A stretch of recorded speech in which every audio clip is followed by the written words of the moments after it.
जय हिंद साथियों, कैसे हो? खम्मा गणी राम राम सा। आशा करता हूँ अच्छे होंगे, घर पर होंगे, स्वस्थ होंगे दोस्तों, और अपनी पढ़ाई को जोरों शोरों से कर रहे होंगे दोस्तों। मिट जाऊं तेरी धमक से, मैं वो साज नहीं, छोड़ दूं डर के मारे मैदान, मैं वो बाज नहीं। कंटिन्यू मेहनत करेंगे जब तक अपना लक्ष्य प्राप्त नहीं कर लेते, अपनी मंजिल को प्राप्त नहीं कर लेते दोस्तों। हमारा कला संस्कृति का टॉपिक चल रहा है। कला संस्कृति में भी कौन सा? लोक देवता। आप सभी को पता है लोक देवता किन्हें कहते हैं। लोक देवता वे महापुरुष, वे वीर योद्धा जिनका जन्म राजस्थान की भूमि पर हुआ है, राजस्थान की धरा में हुआ है, ठीक है ना। जो गायों की रक्षार्थ हेतु, गरीबों की रक्षार्थ हेतु अपने प्राणों का आहुति दे देते, अपने मतलब वीर गति को प्राप्त हो जाते हैं, ठीक है ना। वे लोक देवता कहलाते हैं। आज हम मारवाड़ के पंचपीरों के बारे में भी बात करने जा रहे हैं, जिसमें से इसकी ट्रिक क्या है याद करने की? गोपी राम है, यानी कि गोगा जी, बाबू जी, मेहा जी, मांगलिया जी, रामदेव जी और हड़बू जी। रामदेव जी की अगर बात की जाए तो रामदेव जी का जन्म उंडू काश्मीर गांव शिव तहसील में जिला बाड़मेर में हुआ था। जिनका जन्म कब हुआ था दोस्तों? बाबेरी बीज या भाद्र शुक्ल द्वितीया को हुआ था, ठीक है ना। 14वीं शताब्दी में। जिनके पिता अजमल जी तंवर, माता मैना दे, पत्नी निहाल दे या नेतल दे, जो अमरकोट के शासक सिंध प्रांत पाकिस्तान में तल्ले सिंह सोडा की पुत्री थी, ठीक है ना। जिनका मतलब वो जन्म बचपन से ही अपाहिज थे, ठीक है ना दोस्तों। फिर आगे बात कर लेते हैं इनकी शॉर्ट एंड स्वीट स्टोरी के बारे में। रामदेव जी को क्या कहा जाता है दोस्तों? नेतलरा भरतार, मेणा देरा लाल, अजमल जीरा कमरा, ठीक है। इनके लिए एक भजन फेमस है बहुत ही। हर किसी भी मतलब गांव में जाते हैं, गांव में भी भजन सुनने को मिलता है। भजन से ही हमें काफ़ी इनकी हिस्ट्री के बारे में पता चल जाता है दोस्तों। खम्मा कमाओ घणी रूनी चेहरा, मतलब रूनी चेहरा धनिया थाने तो ध्यावे आखो गुजरात जी, आखो मारवाड़ जी, अजमल जीरा कंवरा, ठीक है ना। तो दूसरा मंदिर कहाँ है इनका? गुजरात में, ठीक है ना दोस्तों। अजमल जीरा कंवरा, मेणा देरा लाल, नेतलरा भरतार, ठीक है ना दोस्तों। पिता अजमल जी तंवर है, ठीक है ना। तंवर राजपूत है और माता मेणा दे है। भाई बिरमदेव, खुद रामदेव जी कृष्ण का अवतार है तो भाई बिरमदेव बलराम का अवतार है। बहन सुगनाबाई, लासाबाई और डालीबाई एक धर्म बहन थी, ठीक है ना दोस्तों।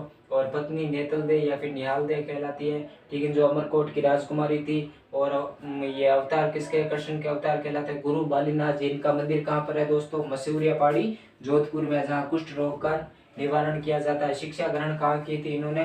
पोखरण में की थी। इनके गुरु आपको पता है बालीनाथ जी। शिक्षा कहाँ की थी ग्रहण?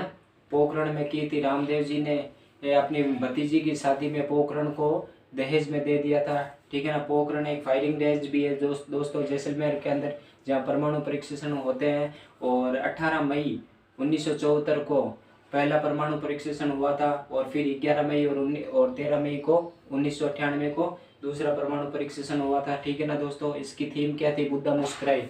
रामदेव जी से जो भी संबंधित फैक्ट है मैं वो सभी आपके साथ में डिक्लेयर करूंगा दोस्तों। और सातलमेर नामक एक स्थान है जहाँ पर रामदेव जी ने भैरव राक्षस का वध किया था। राव जोधा ने जोधा बसाया था, उनके पुत्र सातल ने सातलमेर बसाया। राव बीकानेर बसाया, ठीक है ना दोस्तों। ये भैरव राक्षस से जैसलमेर की जनता काफी परेशान हो गई थी, लेकिन फिर रामदेव जी ने इसका वध किया था यहाँ पर सातलमेर नामक स्थान पर। ध्वजा नेजा कहलाती है दोस्तों। अपन देखते हैं राजस्थान में मंदिरों पर ध्वजा तो होती है, लेकिन रामदेव जी की ध्वजा कुछ विशेष है। ये पंचरंगी ध्वजा कहलाती है, ठीक है ना दोस्तों। पंचरंगी ध्वजा है। मंदिर कहाँ है? बिराटिया पाली में। मुख्य मंदिर रूणीचा धाम है, ठीक है ना। जातरू पैदल यात्री क्या कहलाते हैं दोस्तों? जातरू के कहलाते हैं। और इनका जो अर्धरात्रि का जागरण लगता है उसे जम्मा कहते हैं। पद चिन्ह क्या कहलाते हैं दोस्तों? पगले कहलाते हैं। रामदेव जी के भजन ब्यावले कहलाते हैं। और इनका मेला कहाँ भरा जाता है? रूणीचा गांव जैसलमेर में ही मेला भरा जाता है, ठीक है ना। इनके ग्रंथ 24 वाणियां, और एकमात्र ऐसे लोक देवता है जो कि कवि थे, ठीक है ना।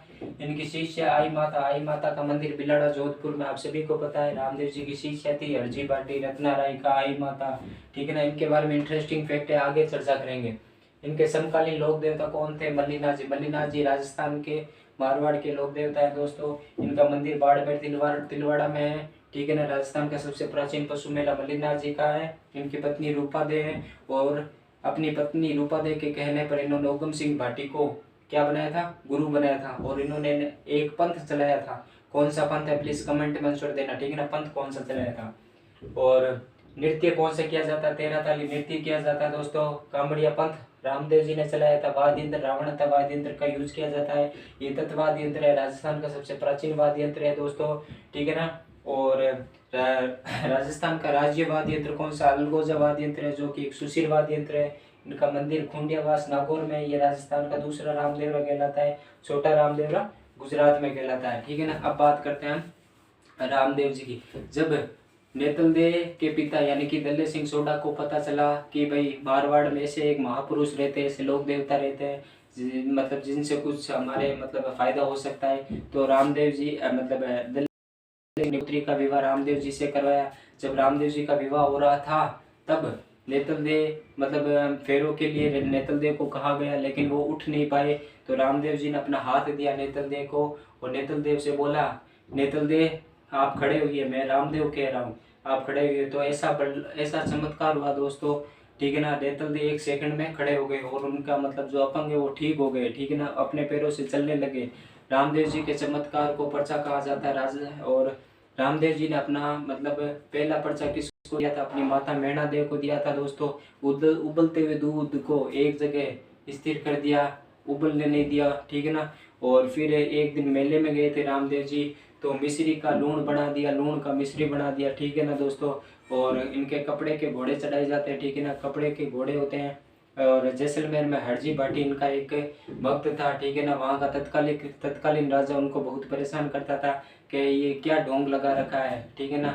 मतलब कभी कपड़े के घोड़े को भोजन करते हुए देखा है, उसको उड़ते हुए देखा है, लेकिन रामदेव जी ने उड़ाया था, ठीक है ना।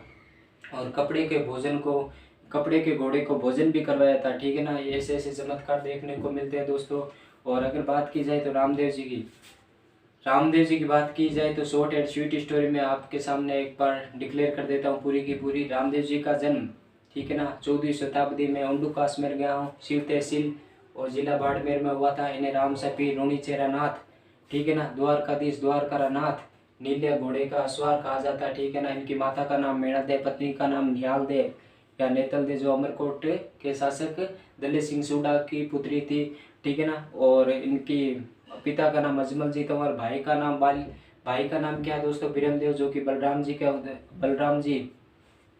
के अवतार माने जाते हैं। और खुद रामदेव जी श्री कृष्ण के अवतार माने जाते हैं, ठीक है ना। इनके गुरु बालीनाथ जी हैं, ठीक है ना। मसूरिया पहाड़ी जोधपुर में इनका मंदिर है, कुष्ठ रोग का निवारण किया जाता है वहाँ पर, ठीक है ना दोस्तों। और अब बात की जाए तो इन्होंने शिक्षा कहाँ से ग्रहण की थी? पोखरण से ग्रहण की थी। और रामदेव जी का मेले के लिए प्रसिद्ध एक नृत्य है 13 ताली नृत्य। वो 13 ताली नृत्य का उद्गम स्थल कहाँ है दोस्तों? पादरला गाँव पाली में है। प्रमुख नृत्यांगना मांगी बाई है, ठीक है ना, मांगी बाई। और 13 मंजिलें बांध कर ये नृत्य किया जाता है। और रम्मत लोक नाट्य की शुरुआत जो कि जैसलमेर बीकानेर में की जाती है, ठीक है ना, वो भी रामदेव जी के यहाँ से होती है। और सुगना बाई का विवाह हमारे बीकानेर के पुंगलगढ़ में हुआ था किशन सिंह के साथ में। और इनकी फड़, रामदेव जी की फड़ मतलब सबसे लंबी फड़ किसकी है? रामदेव जी की फड़ है दोस्तों। और लोक देवियों में सबसे लंबी फड़ किसकी है? वो जीण माता की है। और सबसे लोकप्रिय फड़ किसकी है? जो चांदी की फड़ है वो पाबू जी की है, ठीक है ना। फड़ चितेरा कौन से है? चौथमल चितेरा इनका फड़ चितेरा है। और घोड़े वाले बाबा किसे कहा जाता है? रामदेव जी को नहीं कहा जाता है, घोड़े वाले बाबा कहा जाता है कर्नल जेम्स टोड को, जिन्होंने the annals and antiquities of Rajasthan book लिखी। और पंचपीरों को उन्होंने मतलब पर्चा दिया था जब मक्का से पंचपीर पधारे थे अपने राजस्थान में। पंचपीर पधारे थे तो उन्होंने रामदेव जी से आग्रह किया था हमें भोजन करना है, बर्तन मंगवा के दीजिए, मतलब बर्तन मंगवा के दीजिए जो हम मक्का में भूल के आ गए हैं, ठीक है ना। तो रामदेव जी ने बोला आप चिंता मत करो, मैं अभी मंगवा देता हूँ, ठीक है ना। रामदेव जी का ऐसा चमत्कार हुआ कि वो जो भूले हुए पात्र, भूले हुए बर्तन है वो उड़कर आ गए, ठीक है ना। और उनको पंचपीरों को भोजन करवाया। तो तब से ही रामदेव जी राम सा पीर कहलाने लगे। और इनका मेला सांप्रदायिक सद्भावना का मेला कहलाता है दोस्तों। मारवाड़ का कुंभ कहलाता है, ठीक है ना। तो बेणेश्वर का कुंभ कौन सा कहलाता है? वो बेणेश्वर का कुंभ कौन सा कहलाता है वो कमेंट में बताना, ठीक है ना दोस्तों। ये शॉर्ट एंड स्वीट स्टोरी है रामदेव जी के बारे में, ठीक है ना। आप इसका स्क्रीनशॉट ले लीजिएगा दोस्तों। वेरी वेरी इंपॉर्टेंट फैक्ट है जो भी बताया, जो मतलब आज तक रामदेव जी के बारे में जो क्वेश्चन पूछे गए हैं उनके बारे में सारी डिटेल की दी गई है। और आप इसका स्क्रीनशॉट ले लीजिएगा। वीडियो अच्छा लगा तो लाइक शेयर और सब्सक्राइब जरूर करना, ठीक है ना दोस्तों। स्क्रीनशॉट ले लो।